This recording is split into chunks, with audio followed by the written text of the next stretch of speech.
Hi, I am Scott Burden. My pronouns are he, him, and his. I work as the director of the Pride Center for Sexual Orientation and Gender Diversity here at Lehigh University. I have been with the Pride Center and Lehigh for 6 years, all in various roles within the Pride Center. Started as an assistant director and then became an associate director. And now I'm here as the director, which is fun. What issue or topic do you think is the most important one that you're grappling with this year in 2022? One of the reasons why I'm here in the Pride Center is because I want to, in my life, be committed to the pursuit of justice and equity. So as I think about this year, especially in what the pandemic has revealed in sort of these systemic gaps where equity does not exist and where there's a lot of work that needs to be done, I think that's what matters to me. That's what I want to do for myself,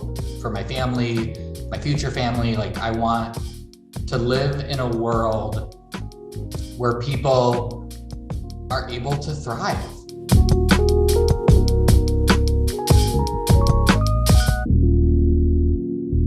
And I feel like when I look at this, I think of history. So I think of history of the LGBTQ movement. And I think about that because of this tower-esque piece, right? With one tower on the left, one tower on the right, and sort of the connection of the two. And I think about, I don't know why, I just keep thinking of history and sort of the influence of history on our movement today and sort of the impact of that, and sort of the need to maintain the connection to the history of our movement, recognizing that there were people that were lifting one another up on their shoulders, and that's still happening today, but it might look different than it did in the Stonewall era.